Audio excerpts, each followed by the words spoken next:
Pour mes 29 ans, j'ai découvert sur Facebook la fête somptueuse organisée pour ma sœur. C'était un lundi, un jour gris typique de Lyon. Le genre de journée où l'on a besoin d'un café extra fort juste pour affronter ses emails. Mais ce n'est pas un email qui a fait basculer ma vie. C'est une publication Facebook. Une simple notification qui est apparue à 12h47. Ma mère, Eliane, venait de publier un album photo. Le titre, Anniversaire surprise pour notre Morgane. En dessous, une phrase qui restera gravée dans ma mémoire comme une brûlure à l'acide, la seule qui mérite vraiment d'être célébrée. Et comme si cela ne suffisait pas, dans les commentaires, elle avait ajouté, au moins, il y en a une pour qui ça vaut le coup de cuisiner. Mon monde s'est arrêté. J'ai souri, d'un sourire vide et glacial, puis j'ai envoyé 3 emails. 3 emails qui ont tout changé. Avant de vous raconter en détail comment j'en suis arrivée à ce point de non-retour, à cette décision qui a fait imploser ma famille, j'aimerais prendre un instant pour vous saluer. Je sais que vous m'écoutez de partout en France, peut-être de Belgique, de Suisse, du Québec, ou d'ailleurs. Dites-moi dans les commentaires depuis quelle ville ou quel pays vous me suivez, et quelle heure il est chez vous en ce moment. Savoir que vous êtes là, à l'écoute, signifie beaucoup pour moi. Maintenant, revenons à ce lundi maudit, le jour de mes 29 ans. Mon pouce s'était figé en plein milieu du défilement. Les visages souriants sur l'écran me narguaient. Il y avait mon père, Thierry, ma mère, Eliane, des oncles, des tantes, et au centre de tout, ma sœur, Morgane. Elle avait cette expression de fausse surprise qu'elle maîtrisait à la perfection, une main sur le cœur, l'autre agitant un signe à la caméra. Elle avait l'air radieuse. Et pourquoi pas? La fête avait l'air somptueuse. Des ballons dorés, une montagne de cadeaux, et un gâteau à 3 étages qui semblait sortir tout droit d'une pâtisserie de luxe. La date de la publication indiquait 23h53, la veille. Exactement 7 minutes avant le début officiel de mon anniversaire. Il n'avait même pas attendu minuit. Il n'avait même pas attendu que la journée qui m'était supposément dédiée commence. C'était une gifle. Une humiliation publique orchestrée par ma propre mère. Mes yeux ont balayé la photo, et c'est là que je l'ai vue. Posée sur la table, à côté de Morgane, une boîte blanche et épurée. Le logo était petit, discret, mais je l'aurais reconnu entre mille. C'était une tablette graphique Wacom. Pas n'importe laquelle. Le modèle professionnel, celui pour lequel j'économisais depuis 18 mois. 18 longs mois à mettre de côté chaque euro, à refuser des sorties, à me contenter de plats de pâtes pour pouvoir enfin m'offrir l'outil de mes rêves, la clé qui me permettrait peut-être de renouer avec ma passion perdue pour l'art. Et elle était là, offerte à ma sœur qui ne savait probablement même pas comment l'allumer. Une nausée m'a envahi. Le bruit des claviers de mes collègues, le bourdonnement de la machine à café, tout me semblait lointain, assourdi. Je me sentais comme une astronaute dont le câble de sécurité vient de lâcher, flottant à la dérive dans un silence glacial. J'ai posé mon téléphone sur le bureau avant que mes mains tremblantes ne le laissent tomber. Je suis restée assise, parfaitement immobile, une statue de calme dissimulant un tremblement de terre intérieur. Toilette, ai-je marmonné à personne en particulier, me levant avec la précision d'un robot. Chaque pas jusqu'à la porte semblait durer une éternité. La lumière crue des néons dans les toilettes a fait ressortir la pâleur de mon visage. Je me suis agrippée au lavabo froid, mes jointures devenant blanches. Une profonde inspiration. 2. 3. J'ai regardé mon reflet. Apolline. 29 ans aujourd'hui. Mais apparemment, un anniversaire qui ne valait pas la peine qu'on s'en souvienne. Une seule larme s'est échappée, une larme chaude de rage et de chagrin. Je l'ai essuyée d'un revers de main. Mais ce n'était pas de la tristesse que je ressentais au fond de moi. C'était autre chose. Une sorte de clarté terrifiante. Ce n'était pas une surprise. C'était juste la preuve finale. La pièce manquante du puzzle de ma vie. Je me suis redressée, regardant mon reflet dans les yeux. La douleur était toujours là, mais quelque chose de nouveau la recouvrait. Une résolution dure comme de l'acier. Je me suis lavé le visage, j'ai rajusté mon chemisier, et je suis retournée à mon bureau.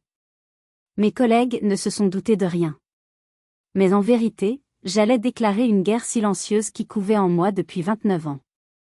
En retournant m'asseoir, le monde extérieur avait beau continuer sa routine, mais à l'intérieur de moi, j'étais dans un tout autre lieu. J'étais dans le musée de mes propres blessures, une galerie privée où chaque souvenir était une pièce à conviction de mon invisibilité. Debout devant le miroir des toilettes, ce n'était pas seulement une femme de 29 ans que je voyais, c'était chaque version plus jeune de moi-même, chacune marquée par la même déception. Je me suis revue à 17 ans, sur la scène de mon lycée, recevant le prix d'excellence en littérature. J'avais écrit un discours, je l'avais répété des dizaines de fois. J'avais scruté la salle, espérant voir mes parents. Mais les chaises qui leur étaient réservées étaient restées désespérément vides. Plus tard, j'avais reçu un SMS de ma mère, « Désolée ma chérie. Morgane a une mauvaise grippe, on ne pouvait pas la laisser seule. On fêtera ça plus tard. » Ce « plus tard » n'est jamais venu. 2 semaines après, pour le spectacle de danse de Morgane où elle n'avait qu'un rôle de figuration, mes parents étaient arrivés avec une heure d'avance, un énorme bouquet de roses à la main. Ils avaient mené la standing ovation. La mémoire suivante était encore plus amère. C'était celle de mon 20e anniversaire. J'étudiais à l'université, loin de chez moi, et mes finances étaient serrées. Mes parents m'avaient promis de m'aider à payer un stage d'été à l'étranger, une opportunité incroyable pour mon cursus. Une semaine avant la date limite de paiement, mon père m'a appelé. Sa voix était gênée. « Écoute, Apolline. Morgane a eu un petit accident avec sa voiture. Rien de grave, mais les réparations coûtent cher. On est un peu juste ce mois-ci. Tu comprends, n'est-ce pas ? » J'ai compris. J'ai compris que mon avenir pouvait être mis en attente pour une aile de voiture froissée. J'ai passé cet été-là à travailler comme serveuse pour payer mon loyer, pendant que je voyais les photos de Morgane en vacances en Espagne, postées depuis son téléphone flambant neuf. Ces souvenirs n'étaient que des aperçus. La liste était longue, épuisante. Chaque choix, chaque sacrifice, chaque fois que je m'étais effacée, pour ne pas faire de vagues. Machinalement, mes doigts ont ouvert l'application de ma banque sur mon téléphone. C'était une chose que j'évitais de faire, car la vérité qu'elle contenait était trop douloureuse. Mais aujourd'hui, j'avais besoin de voir. J'avais besoin de la froideur des chiffres pour éteindre le feu de mes émotions. J'ai ouvert l'historique de mes virements. Et là, noir sur blanc, la chronique d'un pillage financier silencieux.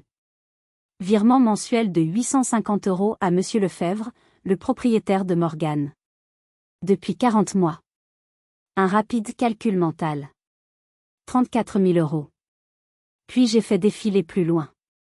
500 € en janvier pour une « urgence dentaire », suivie 2 jours plus tard par une story Instagram de Morgane avec un nouveau sac de luxe. 750 € en mars pour une « panne de chaudière », alors qu'elle partait en week-end à Chamonix. J'ai continué à faire défiler, chaque ligne étant un petit coup de poignard. Les réparations de sa voiture. Ses factures de téléphone impayées. Ces petits coups de pouce qui, mis bout à bout, formaient une montagne. J'ai sorti une calculatrice. Le total était vertigineux. 42 350 €. 42 350 €. C'était plus que mon apport pour un appartement. C'était le voyage au Japon dont je rêvais. C'était des années de ma vie, de mon travail, de mes sacrifices, siphonnés dans le trou noir qu'était le style de vie de ma sœur. J'ai regardé le solde de mon propre compte épargne. Il était presque ridicule en comparaison. J'ai verrouillé mon téléphone, le cœur lourd. Je réalisais que j'avais financé la vie de ma sœur pendant qu'elle sautait d'un petit boulot à l'autre, se faisant renvoyer pour incohérence de performance ou absence répétée. J'étais son filet de sécurité, sa banque personnelle, sa solution de facilité. J'étais celle qui était fiable, raisonnable, adulte. Des mots qui sonnaient maintenant comme des insultes. Mais l'argent n'était que la partie visible de l'iceberg. La véritable trahison, celle qui avait défini le cours de ma vie, s'était produite il y a 11 ans, avec une bouteille d'encre de Chine. Le souvenir est revenu avec une clarté brutale, comme s'il s'était produit la veille. J'avais 18 ans, et mon univers tout entier tournait autour d'une seule chose, mon portfolio pour l'école des Gobelins à Paris. C'était plus qu'un rêve, c'était une obsession, la seule chose qui donnait un sens à mes journées de lycéenne. Pendant 1 an, j'avais passé chaque heure de libre à dessiner, à peindre, à perfectionner chaque ligne, chaque ombre. Ma chambre n'était plus une chambre, mais un atelier. L'odeur de la térébenthine et du papier imprégnait mes vêtements. Mes parents semblaient soutenir mon ambition, du moins en apparence. Mon père, Thierry, me disait que j'avais un sacré coup de crayon.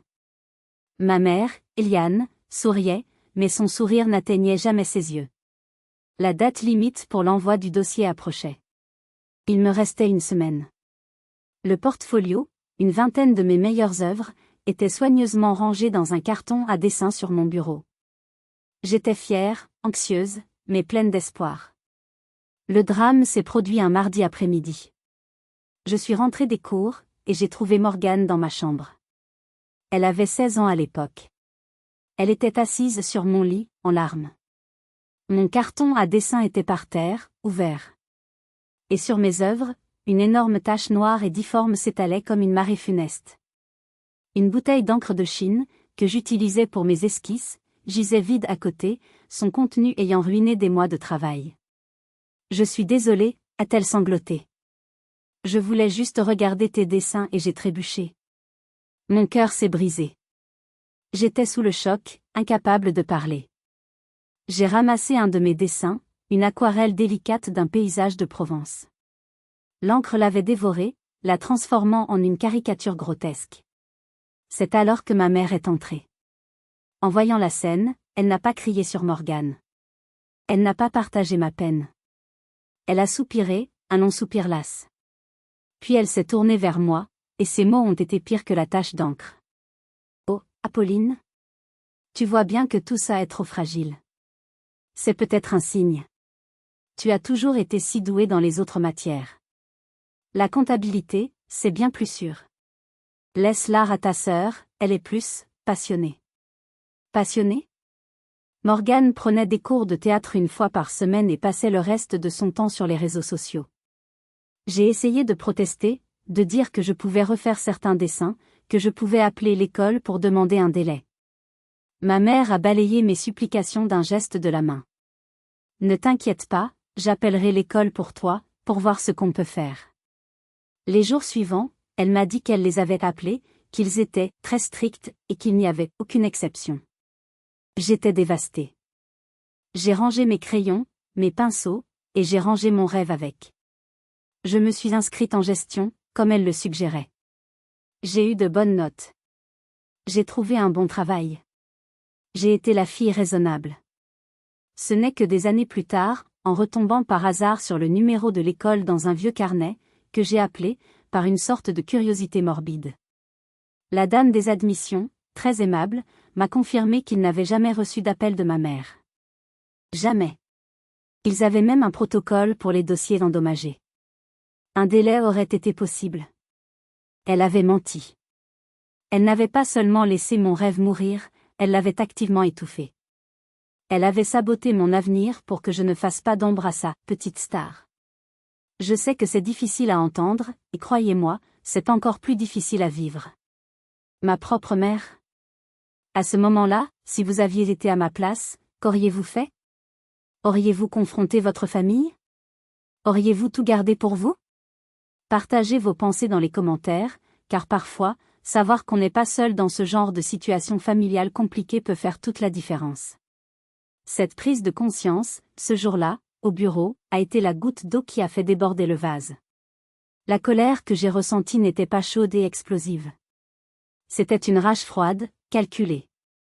Mon rêve n'était peut-être plus qu'un souvenir, mais ma vie, elle, m'appartenait encore. Ce soir-là, en rentrant chez moi, je n'ai pas pleuré. J'ai sorti mon vieux carnet de croquis, j'ai regardé mes mains et j'ai pris une décision. Il était temps de rédiger 3 emails. 3 emails pour récupérer 11 ans de vie volée.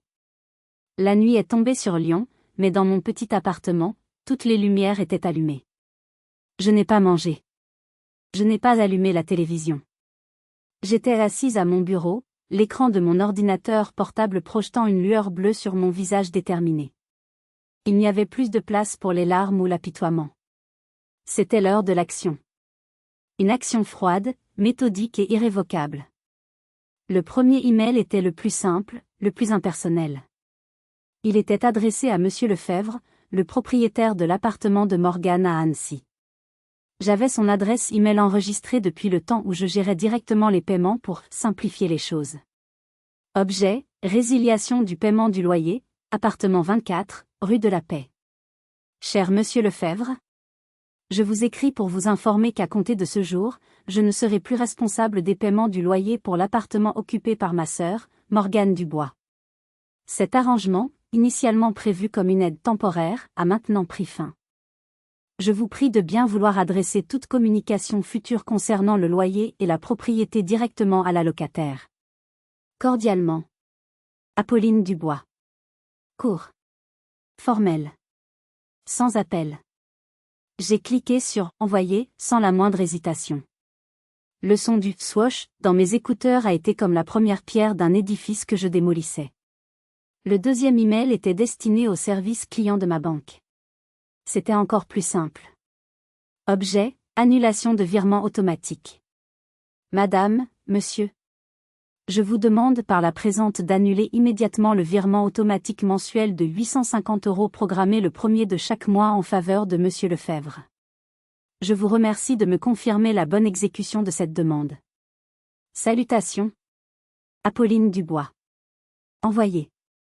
Un deuxième swoosh. C'était facile. C'était technique. C'était comme couper les fils qui me reliaient à une machine qui me vidait de mon énergie. Le troisième email était le plus difficile. C'était celui adressé à mes parents et à Morgane, tous en copie. Mon cœur a commencé à battre plus fort. C'était la déclaration de guerre officielle. J'ai passé près d'1 heure à le rédiger, à peser chaque mot. Je ne voulais pas de drame, pas d'accusation. Je voulais juste des faits. Des faits froids et indiscutables. Objet, fin du soutien financier. Maman, papa, Morgane. Ce message a pour but de vous informer de ma décision de mettre fin à tout soutien financier de ma part, et ce, avec effet immédiat. Cette décision est finale et non négociable. Pour que les choses soient claires, vous trouverez en pièce jointe un tableur détaillant les 42 350 € que je vous ai versés au cours des 40 derniers mois. Apolline. Mon doigt a survolé le bouton « Joindre un fichier ». J'ai hésité une seconde. Était-ce trop cruel? Trop direct? Puis l'image du portfolio ruiné m'est revenue en mémoire. La voix de ma mère disant « Laisse-la à ta sœur ». Non. Ce n'était pas cruel. C'était juste. J'ai ouvert mes fichiers et j'ai sélectionné le tableur Excel. Puis, j'ai eu une autre idée. Une impulsion soudaine. J'ai cliqué à nouveau sur « Joindre un fichier ». J'ai navigué jusqu'à un vieux dossier que je gardais précieusement, un dossier nommé « Souvenirs ». À l'intérieur, il n'y avait qu'un seul fichier. Une photo. Une photo que j'avais prise avec mon premier téléphone, le jour du drame. Une photo de mon plus beau dessin, déchiré et souillé par l'encre noire. Je l'ai ajoutée en deuxième pièce jointe. Sans explication. Sans commentaire. Juste l'image. Je sais ce que certains d'entre vous pensent peut-être, mais c'est ta famille. Croyez-moi, cette pensée m'a hanté pendant des années. C'est la phrase qui m'a fait signer des chèques, faire des virements, ravaler mes larmes. Mais à quel moment l'amour familial devient-il une excuse pour l'abus, pour le manque de respect, pour la manipulation financière? Dites-moi ce que vous en pensez dans les commentaires. Votre avis m'intéresse vraiment, car je me suis sentie si seule dans cette situation. Mon doigt était suspendu au-dessus de la souris. C'était le moment de vérité. Le point de non-retour. J'ai fermé les yeux, j'ai pris une profonde inspiration, et j'ai cliqué. J'ai cliqué sur « Envoyer ». Un par un. Le silence dans mon appartement était assourdissant. Je savais que j'avais lancé une grenade. Je n'avais plus qu'à attendre l'explosion. Je n'ai pas dormi cette nuit-là. J'étais assise sur mon canapé, dans le noir, à regarder la ville de Lyon s'endormir par ma fenêtre. Je me sentais étrangement calme, vidée. C'était fait. Le bouton de réinitialisation avait été enclenché. L'explosion n'a pas tardé. À 7h23 précise, mon téléphone a vibré sur la table basse. Le nom « Maman » s'est affiché. J'ai regardé l'écran, mon cœur battant un peu plus vite, et j'ai appuyé sur le bouton pour refuser l'appel. Il a sonné à nouveau 1 minute plus tard. Refusé. Puis encore. Et encore. 12 appels manqués de ma mère en moins d'1 heure. Elle devait avoir reçu l'email dès son réveil. À 8h15, un SMS de mon père est arrivé. Plus conciliant, comme toujours. C'était son rôle, le pacificateur, celui qui lisse les angles. Apolline, ma chérie. Ta sœur est en larmes. Ta mère est hors d'elle. Appelle-nous s'il te plaît. Il doit y avoir un malentendu. Un malentendu? Non. Il n'y avait aucun malentendu. Il y avait une clarté aveuglante. J'ai ignoré le message. Puis, à 9h47, alors que je me préparais pour aller travailler, une notification de messagerie vocale est apparue. C'était la voix de Morgane. Mais ce n'était pas la voix douce et suppliante que je connaissais. C'était une voix étranglée par la rage. Comment as-tu pu faire ça? Tu as tout gâché. Je vais me faire expulser. Où veux-tu que j'aille? Tu es égoïste. Égoïste. Après tout ce qu'on a fait pour toi. Sa voix s'est brisée en un sanglot furieux. Tout ce qu'ils avaient fait pour moi. L'ironie était si amère qu'elle m'a presque fait rire. J'ai supprimé le message avant la fin. Le groupe WhatsApp familial, habituellement silencieux sauf pour les anniversaires et les vœux de Noël, s'est transformé en un tribunal populaire. Ma tante Teresa, Apolline, ta mère m'a appelé. Je suis choquée. On n'abandonne pas sa famille comme ça. Mon oncle Robert, ta sœur a besoin de soutien. C'est ton devoir.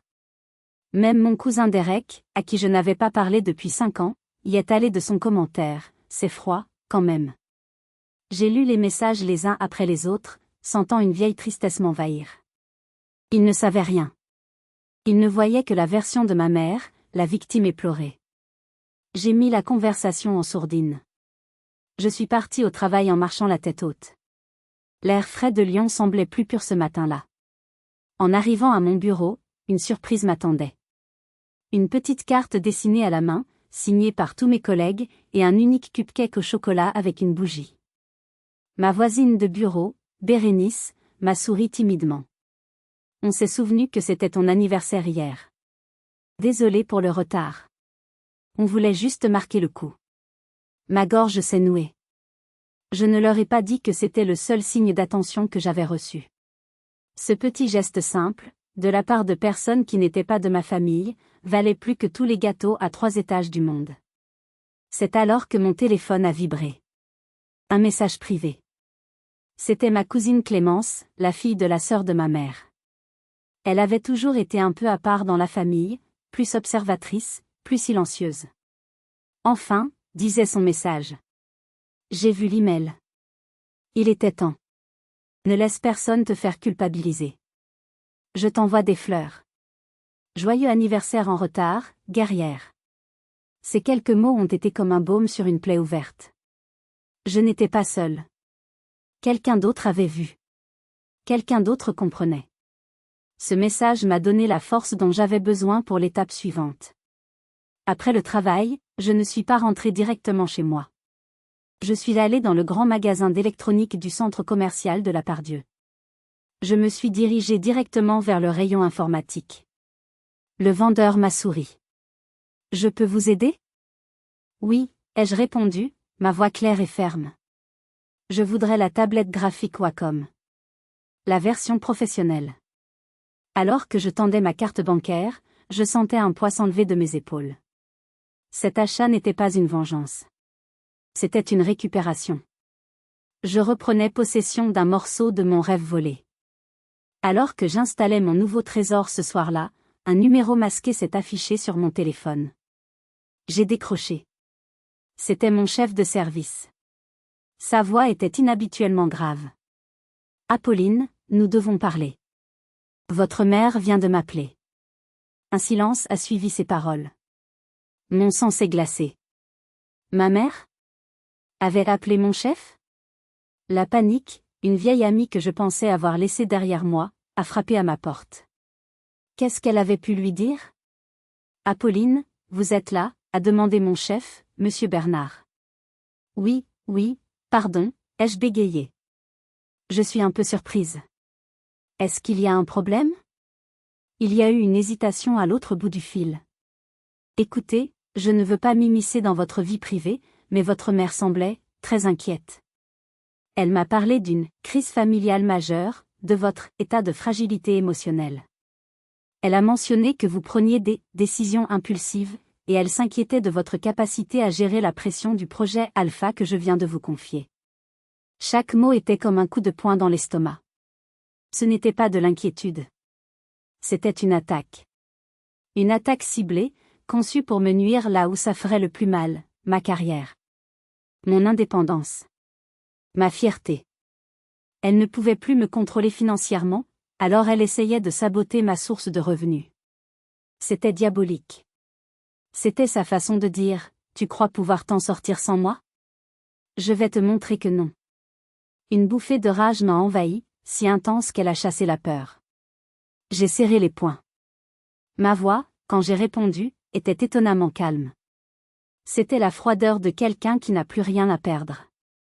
Monsieur Bernard, je vous remercie de votre transparence et de votre sollicitude. Je tiens à vous rassurer. Je traverse effectivement une situation familiale complexe, que je suis en train de gérer.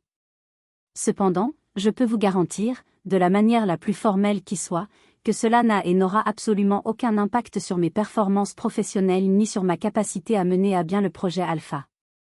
Je suis plus déterminée que jamais à en faire un succès. J'ai entendu un soupir de soulagement de sa part. C'est tout ce que j'avais besoin d'entendre, Apolline. Votre travail a toujours été irréprochable. Je suis désolée d'avoir dû avoir cette conversation. C'est moi qui suis désolée que vous ayez été importunée, ai-je répondu. Cela n'arrivera plus. Après avoir raccroché, je suis restée debout au milieu de mon salon pendant un long moment, tremblante. Pas de peur, mais de fureur. C'était donc ça, son vrai visage. Pas seulement une mère narcissique et manipulatrice, mais une personne prête à détruire la vie professionnelle de sa propre fille pour maintenir son contrôle. Elle avait franchi une ligne. Une ligne sacrée. J'ai compris que cette guerre ne se gagnerait pas par email. Elle se gagnerait en face à face. J'ai commencé à rassembler mes preuves, mes munitions. J'ai imprimé le tableur Excel des 42 350 €. J'ai cherché dans mes vieux disques durs et j'ai retrouvé la photo du portfolio détruit, que j'ai imprimé en grand format. J'ai même sauvegardé les messages du groupe WhatsApp familial, avec toutes les accusations et les insultes. J'étais prête. Je savais qu'elle viendrait. Une personne comme ma mère ne pouvait pas supporter de perdre le contrôle à distance. Elle avait besoin d'une confrontation, d'une scène. Elle avait besoin d'un public pour jouer son rôle de mère victime. La confirmation est arrivée le lendemain après-midi. Je travaillais, essayant de me concentrer sur mes tableaux de bord, quand le téléphone de l'accueil a sonné. C'était Jules, le gardien de sécurité de notre immeuble de bureau. Mademoiselle Dubois, il y a une dame à l'accueil qui insiste pour vous voir. Elle ne veut pas donner son nom, mais elle dit que c'est votre mère. Elle a l'air très contrariée. J'ai fermé les yeux. La voilà. La confrontation que j'attendais. J'ai pris une profonde inspiration, sentant le calme glacial m'envahir à nouveau. C'était l'heure du spectacle. Dites-lui que j'arrive, Jules, ai-je répondu. La guerre n'était plus silencieuse. Elle venait de débarquer sur mon lieu de travail. Le hall d'entrée de mon immeuble de bureau, habituellement un lieu de passage neutre et professionnel, s'est transformé en une scène de théâtre. Ma mère, Eliane, se tenait au milieu, les bras croisés, tapant du pied avec une impatience furieuse. Son parfum floral, celui qu'elle portait depuis mon enfance, a atteint mes narines avant même que ses mots ne le fassent. Enfin, a-t-elle lancé, sa voix résonnant sur le marbre poli. J'ai cru que tu allais te cacher toute la journée. Nous devons parler de tes emails ridicules. 2 réceptionnistes ont fait semblant de se concentrer intensément sur leurs écrans. Je me suis approchée d'elle, gardant ma voix basse et neutre. Maman, je suis au travail. Ce n'est ni le lieu ni le moment. Oh, je vois. Alors tu as le temps d'envoyer des bombes par email au milieu de la nuit, mais pas de faire face aux conséquences? Je l'ai prise doucement par le bras et l'ai guidée vers la sortie. Ce soir. 19h, mon appartement. Et nous parlerons. Elle a semblé surprise par mon manque de résistance. Très bien. Ton père et Morgane viendront aussi. Nous allons régler cette histoire. Régler. Comme si j'étais un problème à résoudre. Le reste de l'après-midi a été un brouillard. Je ne pouvais pas me concentrer. Je préparais mentalement la soirée.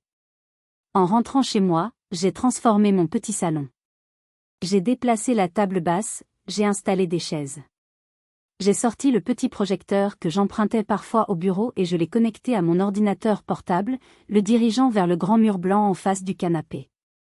À 18h58, la sonnette a retenti. Ils étaient en avance.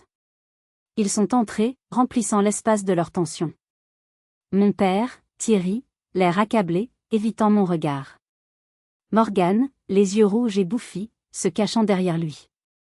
Et ma mère, entrant comme une reine inspectant un territoire hostile, son regard jugeant mes meubles d'occasion, mes murs nus. Vous voulez de l'eau, ai-je demandé, ma propre sérénité me surprenant. De l'eau, a craché Morgane. Tu détruis ma vie et tu m'offres de l'eau? Elle s'est effondrée sur mon canapé dans une cascade de sanglots théâtraux. Mon père s'est assis à côté d'elle, lui frottant le dos. Ma mère a pris la parole, se posant en avocate de la famille. Apolline, je ne sais pas ce qui t'a pris. Cette cruauté, ce n'est pas comme ça que nous t'avons élevée. Ta sœur est fragile. Tu le sais.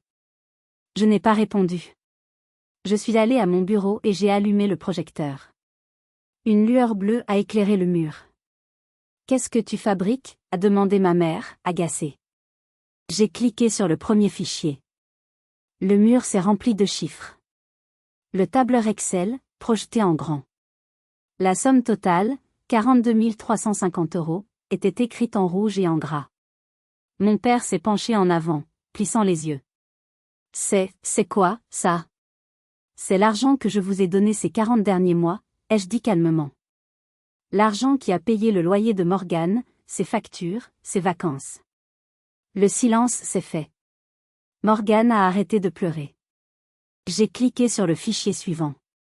L'image granuleuse du portfolio détruit a rempli le mur. La tache d'encre noire semblait vivante, malveillante. Le souffle de mon père s'est coupé. Il s'est tourné vers ma mère, le visage décomposé. Eliane? Je me souviens de ça. Tu m'avais dit que c'était un simple accident, qu'Apolline l'avait accepté. C'était un accident, a protesté ma mère, mais sa voix manquait d'assurance. Et puis, le coup de grâce. J'ai cliqué sur le 3e fichier. Le logiciel d'enregistrement audio s'est ouvert. J'ai appuyé sur « Lecture ». La voix de ma mère a rempli la pièce, claire et nette, sortant des haut-parleurs de mon ordinateur.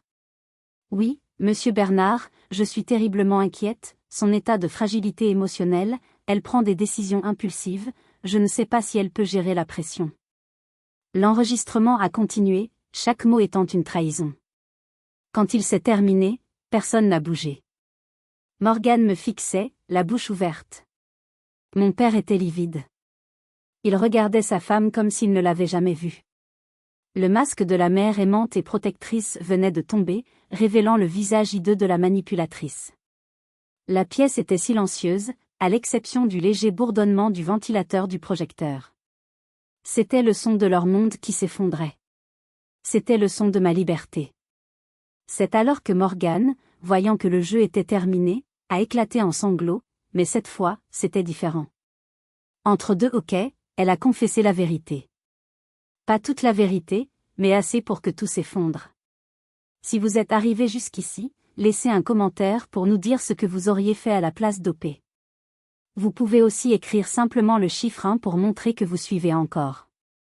Et dites-nous, vous regardez cette histoire depuis quelle région ou quel pays? C'est de ma faute, a balbutié Morgane à travers ses larmes. De vraies larmes, cette fois. Des larmes de panique et de culpabilité, pas de manipulation. Le portfolio, ce n'était pas un accident. J'étais jalouse. Tous les regards se sont tournés vers elle. Mon père la fixait, incrédule. Ma mère lui a lancé un regard noir, un avertissement silencieux pour qu'elle se taise. Mais le barrage avait cédé. Tu as toujours tout réussi, a-t-elle continué, s'adressant à moi pour la première fois.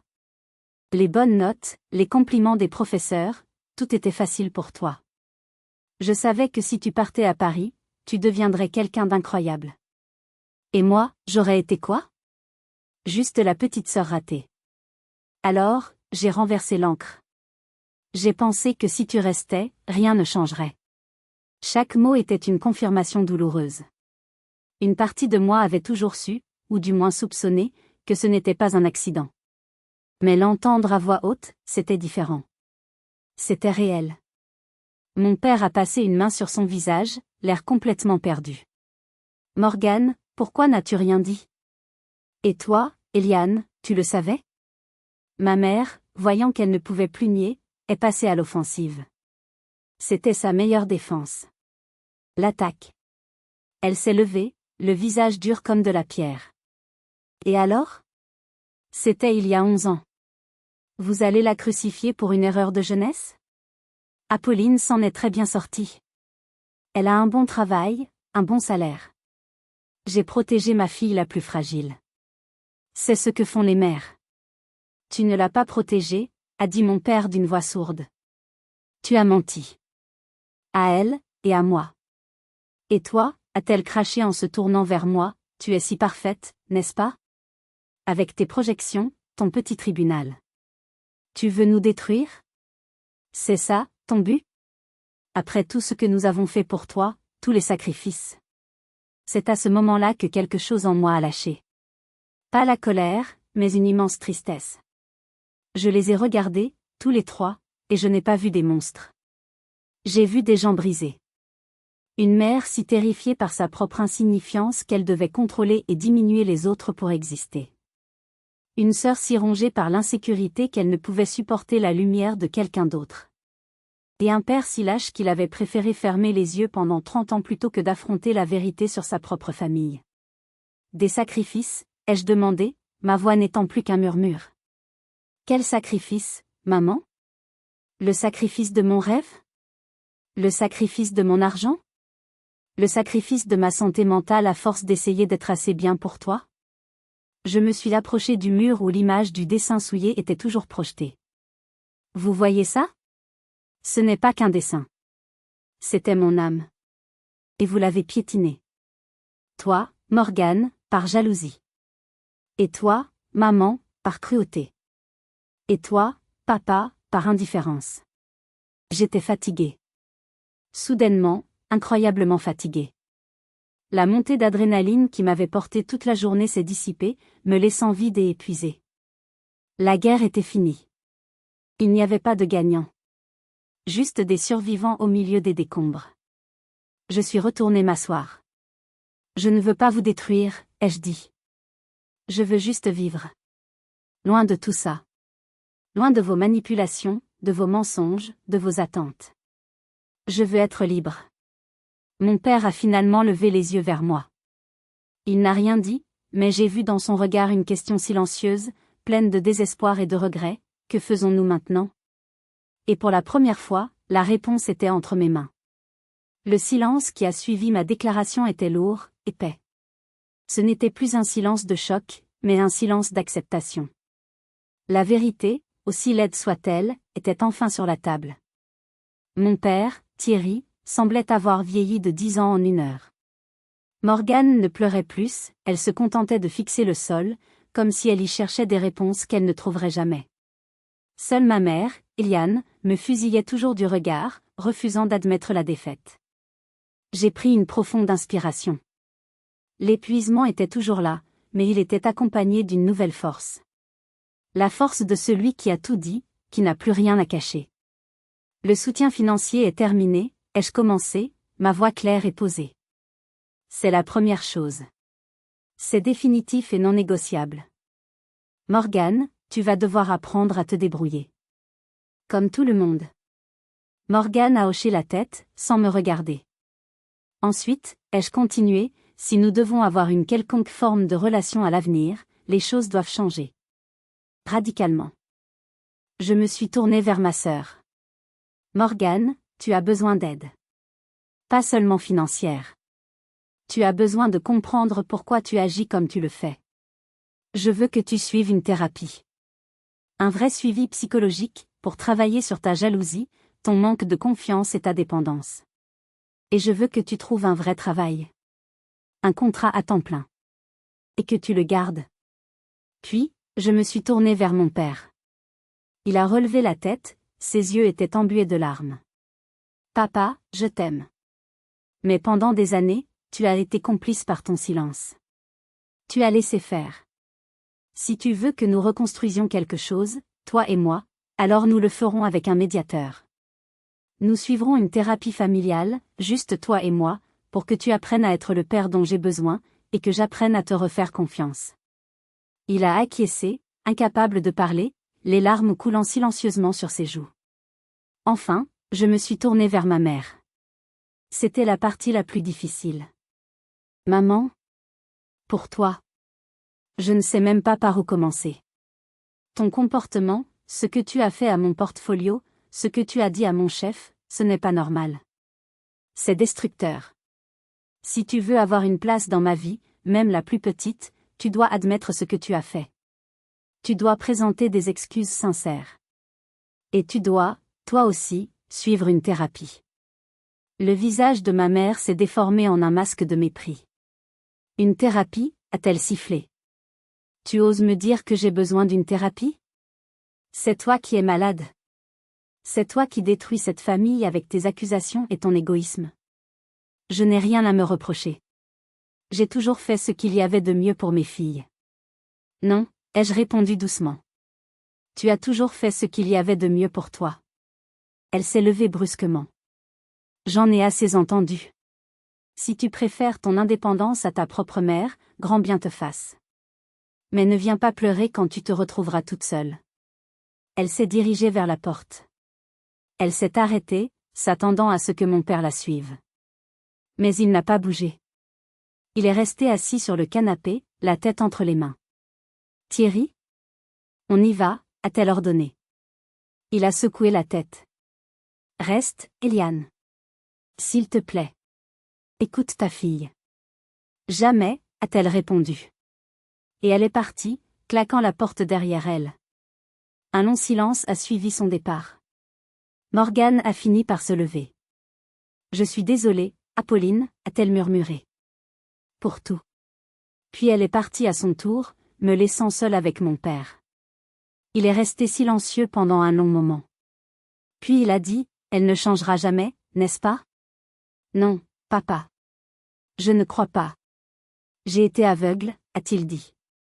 Ou je n'ai pas voulu voir. C'était plus facile. Je suis tellement désolée, ma chérie. Ce soir-là, j'ai pleuré pour la première fois. Pas des larmes de tristesse, mais des larmes de deuil pour la famille que j'aurais aimé avoir, et que je n'aurai jamais. Le lendemain matin, quand mon chef de service m'a officiellement proposé la promotion à Paris, je n'ai pas hésité une seconde. J'ai dit oui. Un nouveau départ. Un vrai. Un an. 365 jours. C'est le temps qu'il a fallu pour que la poussière retombe, pour que les cicatrices commencent à s'estomper et pour que je puisse enfin respirer. Aujourd'hui, c'est mon 30e anniversaire. Je suis debout, une tasse de café chaud entre les mains, devant la grande fenêtre de mon appartement parisien. La vue sur les toits de la ville est ma récompense quotidienne, le symbole de ma nouvelle vie. Une vie que j'ai choisie, que j'ai construite, brique par brique, loin des ruines de mon passé. Paris n'a pas été facile au début. Le déménagement, la solitude, le poids des souvenirs. Mais j'ai tenu bon. Mon nouveau poste était exigeant mais passionnant. J'ai rencontré de nouvelles personnes, des amis qui ne connaissaient rien de mon histoire familiale, qui me voyaient pour qui j'étais, Apolline, et non, la sœur de Morgane, ou la fille d'Eliane. La thérapie a été mon encre. Ma psychologue m'a aidé à dénouer les fils de la culpabilité, de la colère et du chagrin. Elle m'a appris à poser des limites, à reconnaître les schémas toxiques, et surtout, à me pardonner. Me pardonner d'avoir supporté si longtemps. Ma relation avec mon père a changé. Nous avons suivi cette thérapie familiale, par appel vidéo. Les premières séances ont été douloureuses, remplies de silence et de larmes. Il a dû affronter sa propre passivité, son incapacité à me protéger. J'ai dû affronter ma propre rancœur. Lentement, péniblement, nous avons commencé à construire un nouveau pont entre nous, un pont fait de vérité et de respect mutuel. Il m'appelle maintenant chaque semaine, non pas pour me demander quelque chose, mais juste pour savoir comment je vais. Morgane aussi a changé. Mon père m'a tenu au courant. Elle a trouvé un poste de vendeuse dans une pharmacie. Un travail stable. Elle a gardé cet emploi pendant 6 mois, puis 8, puis 1 an. Un record pour elle. Elle a commencé à rembourser ses dettes, petit à petit. Elle suit sa thérapie. Nos contacts sont rares, limités à quelques messages polis pour les fêtes. C'est mieux ainsi. Nous avons toutes les deux besoin d'espace pour grandir. Et ma mère ? Le contact est rompu. Après son départ de mon appartement, elle a refusé de parler à mon père pendant des semaines. Elle a essayé de monter le reste de la famille contre nous. Certains l'ont suivi, d'autres non. Mon père a tenu bon. Il a refusé d'être son complice plus longtemps. Elle vit seule maintenant, dans sa grande maison d'Annecy, probablement en se considérant toujours comme la victime. Certaines personnes ne veulent pas changer. Et j'ai appris à l'accepter. J'ai ouvert le tiroir de mon bureau et j'ai sorti une petite boîte en bois. À l'intérieur, il y avait le vieux porte-clés en forme d'ours orange que Morgane m'avait donné quand nous étions enfants. Pendant des années, je l'avais gardé comme un symbole de mon rôle, celui qui reçoit ce dont les autres ne veulent pas. Je l'ai regardé, sa fourrure usée, sa couleur passée. Il ne me faisait plus mal. Il était juste un objet, le vestige d'une autre vie. Je ne le voyais plus comme un symbole de mon oppression, mais comme un rappel du jour où j'ai choisi de me libérer. Je l'ai sorti de la boîte et je l'ai laissé tomber dans la poubelle. Je n'en avais plus besoin. Mon téléphone a sonné sur le comptoir de la cuisine. C'était un email de Morgane. Le premier en 1 an. Mon cœur s'est serré. J'ai marché lentement vers le téléphone, une pointe d'appréhension mêlée de curiosité. L'objet disait « Le premier remboursement ». J'ai hésité, le cœur battant, avant de l'ouvrir.